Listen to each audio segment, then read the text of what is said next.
Good morning, everyone. Welcome to today's live update. I'm Chancellor Donde Plowman, and I'm here this morning with Dr. Spencer Gregg.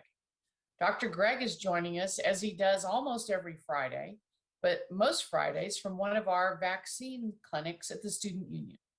Today, we are going to talk about vaccines, and then we will quickly go over data.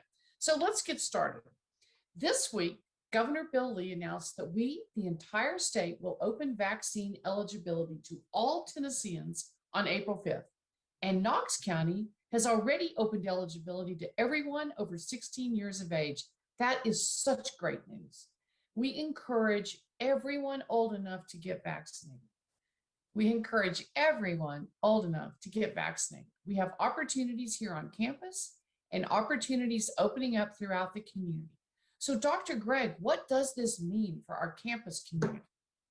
Good morning, Chancellor, and happy Big Orange Friday. Yeah. You know, the state's announcement for making the vaccine available across all phases and ages over 16 is really great news. With this, we anticipate increasing the availability of the vaccine on campus. However, that will remain dependent on vaccine supplies to us from the state, but fortunately, those supplies are steadily increasing as well. Now that everyone is eligible for the vaccine, everyone needs to get the vaccine, along with following guidance for mask wearing, social distancing, and our other health and safety measures. It's really the only way we're going to be able to potentially get back to a pre-COVID life. So how will this universal eligibility impact our vaccine distribution efforts and how we are preparing for that as a campus? Well, obviously, as more folks are eligible, it's going to place greater demand on our vaccine supplies. Knowing that, our Emergency Operations Center and Student Health Center staff are working on our different on-campus vaccine clinic schedules to permit as many vaccinations as possible. We're increasing our daily dose counts at the Student Health Center, and we're doing the same for our Student Union vaccine clinics. We're also planning other opportunities for additional mass vaccination clinics at the Student Union. Ultimately, our goal is to provide vaccine on campus to as many as choose to have it, and we encourage everyone to get it. Oh, that's such great news. One more question. What vaccines are we receiving that we will be administering here on campus, and what can people expect from each of them? Well, due to storage requirements and state distribution plans, we're limited to providing the Moderna and Johnson & Johnson vaccines on our campus. So that also means we can only provide vaccination to those 18 years and older because only the Pfizer vaccine, which we're not using, is approved for those 16 years and older. Both the Moderna and Johnson & Johnson vaccines, which we are using, are extremely effective in preventing severe illness that might require hospitalization or even cause death due to COVID. Both have similar side effect profiles. Most people do not have serious problems after being vaccinated.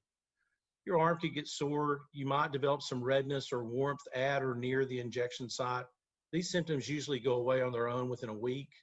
Some people report getting a headache, body aches, or a fever when getting a vaccine. But actually, these side effects are a sign that your immune system is doing exactly what it's supposed to do. It's working and building up protection to disease. Most of the folks to whom we've been providing the Moderna or Johnson & Johnson vaccine have been doing very well post-vaccination. They're really glad that they chose to receive it. Okay, this is all such good news. So remind us one more time again how people actually sign up for a vaccine here on campus or anywhere else. Well, to sign up for the on-campus vaccine clinics, you should go to the university's COVID-19 website at utk.edu/coronavirus. Again, for on-campus vaccine opportunities, go to utk.edu/coronavirus. Near the top of that page, click on the Vaccine tab. By clicking on the Vaccine tab, you'll open our vaccine information page. On the vaccine information page, you can see a list of vaccine events planned for on campus, both at the Student Health Center and the Student Union. Selecting one of those events will take you to that event's sign-up page where you can schedule an appointment to receive the vaccine, and you'll have access to the registration consent form that you should complete and bring to your appointment. Additionally, on the sign-up page, there are some important information education sheets about the vaccine that we encourage everyone to review prior to their appointment. I do want to caution everyone, there's likely to be a significant increase in demand for the vaccine with this recent eligibility expansion in the state. So if something is not available on campus for you as your schedule might permit, then you should look for other opportunities in the Knoxville and surrounding communities, like pharmacies and health departments where the vaccines are being offered. Throughout the community, vaccine sites are greatly expanding, and some are not even filling up, especially in outlying communities. You do not have to be a member of a community to receive your vaccine there. You can look for these off-campus or community opportunities by using the search tool at vaccinefinder.org/search. Again, for off-campus community vaccine opportunities, go to vaccinefinder.org/search. We actually have a link to that search tool on our vaccine webpage. There should be ample opportunities to receive the vaccine on campus and off, and we really encourage everyone to get it. Wow, thank you so much. It's hard to believe it's been a year since this pandemic began, and it's so inspiring and relieving to see the vaccine being delivered to individuals every day on our campus. I've had the vaccine. I can't tell you the difference in the way my spirits were lifted, knowing that this is the key to getting back to the life we all want. So thank you so much, Dr. Gregg, for what you all are doing to make the vaccine available. And we'll all be patient. We're eager. So let's switch gears now to talk about the data.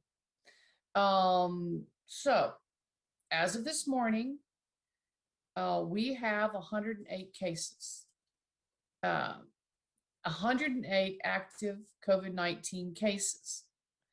You look at that, we've all been following these numbers over the time period. 100 of those cases are students and 8 are employees.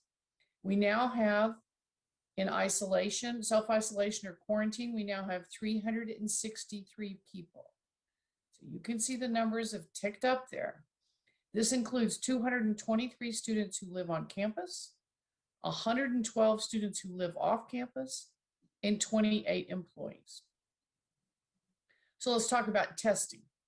Let's look at that data for a minute. Last week, we collected more than 2,700 saliva samples from students, tested them in pools of 3 to 4 samples. Based on those results, we sent 112 individuals to receive diagnostic testing. Of those who were tested, we identified 18 positive individuals, all residential students. The overall participation rate for residential students dropped again this week to 45.9%. Our positivity rate across all of the samples was 0.66%, so 66% of 1%. The participation rate has continued to drop every week in our residence halls, but we've had rising participation within our Greek community. So congratulations there. I've received requests from students asking for restrictions to be lifted across campus and in their residence halls or houses. We are in touch with the residents in halls and houses with participation rates above 75%, where we have been able to lift visitation restrictions. But our residence halls in particular are struggling to participate. In some cases, we're having to put restrictions back in place. So we're going the wrong direction, and that we need to change. I understand we are all ready for this pandemic to be behind us, and we are so close. But until we have higher participation rates or a critical mass of vaccinations, which we're working on, we cannot let our guard down. So please participate in the weekly testing and get a vaccine as soon as you can. This helps us prevent it from spreading quickly. Having a vaccinated campus community, especially within our residential population, is key. It's absolutely key to our ability to move beyond this moment and these restrictions. So Let's just summarize here.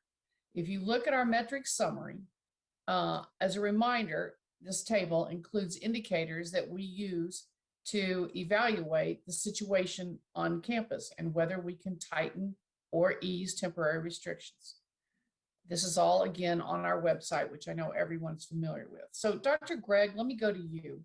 How are things trending in our broader community? Chancellor, as you can see on campus, both our active cases and new cases are trending upward, as are our overall self-isolation. So we're certainly not heading where we want to be. As you've alluded to, this is not what we need to see in order to overall de-escalate current campus restrictions. Actually, it puts us at considerable risk for having to increase those restrictions, which you've noted we're already doing in some residence halls. In the greater Knoxville community, we're seeing more of a plateau in regard to their numbers.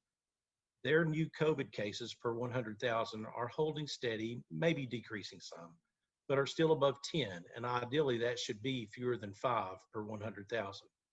And we're also seeing some increases in hospitalization and intensive care unit use in some cases. All this points to the fact that we're not out of the woods yet. We have to stick with the program. We all must continue to wear our masks, continue to socially distance, avoid gathering in groups where folks are eating and drinking, and where these guidelines aren't being adhered to. These are our greatest risk situations, and we need to avoid them for a bit longer. Get vaccinated. The end is in sight, and we need everyone to keep up the good work. We must, in order to be successful in reaching our goal of a community without the fear of COVID. Thank you so much for that helpful information, as always, Dr. Greg. As I said last week, we are at a critical point in the fight against this pandemic. As we continue to see vaccines distributed, it's bringing us closer to achieving some level of normalcy. We don't want any setbacks at this point. No setbacks now. So let's remain vigilant just a little bit longer. Wear your masks. Keep your gatherings small and distanced. Spend more time outside and get your vaccine. We can do this. We're Vols. Thank you all and have a great weekend.